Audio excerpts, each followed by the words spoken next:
कौन है ये जो ऐसी बातें करता है हाँ?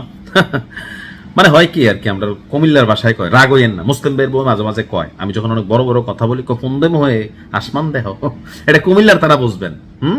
যে পুন্দেম হয়ে আসমান দেহ।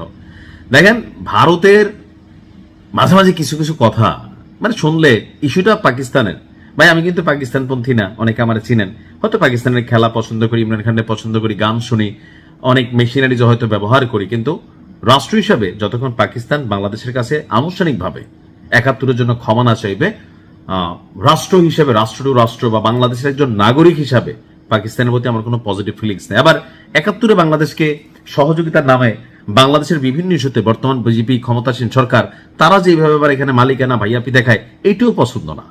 তো এখন যেহেতু এটা আন্তর্জাতিক নিউজ, সেখানে পাকিস্তানকে বিশ্বের মানচিত্র থেকে মুছে ফেলবে কে? ভারত। আচ্ছা এটা কি সম্ভব? তবে এবারের বিষয়টা গুরুত্বপূর্ণ কেন? অন্যান্য সময় পলিটিশিয়ানরা এই ধরনের কথা বলেন, কিন্তু যখন সেনাবাহিনীর রানিং সেনা প্রধান এই বক্তব্য দেন, তাহলে বুঝতে হবে যে এখানে কোথাও না কোথাও ঝোল আছে। হয়তো ভারত কোনো বড় অভিযান চালাবে, অথবা কোনো পরিকল্পনা করতেছে, অথবা এটা তো রাজনৈতিক বক্তব্য হতে পারে না।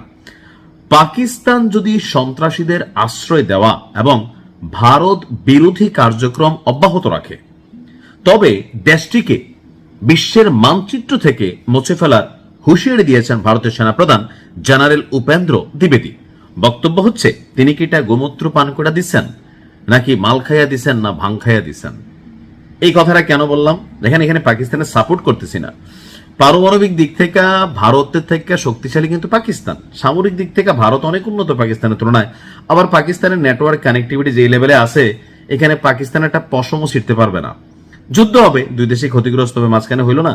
কিন্তু বিশ্বের মানচিত্র থেকে মুছা দিতে ফিলিস্তিনরে পারছেন ইসরায়েল, ইউক্রেনরে পারছেন পুতিন কাকু, আর ভারত মুছা দিবে। আর এই কথাটা পলিটিশিয়ানরা যখন বলেন, তখন আমরা ভাবি রাজনৈতিক বক্তব্য, জনতারে খুশি করার জন্য। এখন একজন সেনাপ্রধান, তিনি কি ভবিষ্যতে বিজেপিতে যোগ দিবেন কিনা জানি না। দিল্লির মানেক্স সেন্টারে ইউনিফর্ম আনভেইলড আয়োজিত সেনা সংবাদ শীর্ষক এক ইন্টারেক্টিভ অধিবেশনে বক্তব্য রাখার সময় এই হুঁশিয়ারি দিয়েছেন ভারতের সেনাপ্রধান। এখানে বলা হয়েছে যে গত বছর সংগঠিত অপারেশন সিন্দুরের মতন পরিস্থিতি যদি আবারও তৈরি হয়, তবে ভারতীয় সেনাবাহিনী কিভাবে তার জবাব দেবে।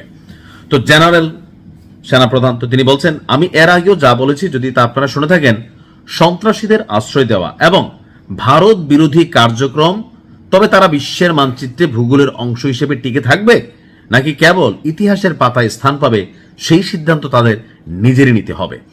তা আপনাদের অপারেশন সিন্দুরের কথা খেয়াল আছে, ওই যুদ্ধে আসলে কে জয়ী হয়েছে এটা নিয়ে অনেক প্রশ্ন আছে। তবে এখানে ভারতের ক্ষতিগ্রস্ত সংখ্যাটা বেশি ছিল, পাকিস্তানও কম হয় নাই। তো সবকিছু মিলেয়া এখন পাকিস্তান মাঝে মাঝে আওয়াজ দেয়, তো ভারতও আবার হয়তো আওয়াজ দিচ্ছে। পাকিস্তানের সেনাবাহিনী বিভিন্ন সময় বিভিন্ন কথা বলে, ভারতও কি ওই লেভেলে বললো, নাকি আসলে কোনো কিছু আসতেছে সামনে? খেলাটা কোন লেভেলে খেলতেছে ভাই, কোন লেভেলে হইতেছে? আপনার কি মনে হয়, যদি ভারত পাকিস্তান যুদ্ধ লাগে কারা জিতবে? কমেন্টে জানাতে পারেন। ভালো থাকুন, আসসালামু আলাইকুম।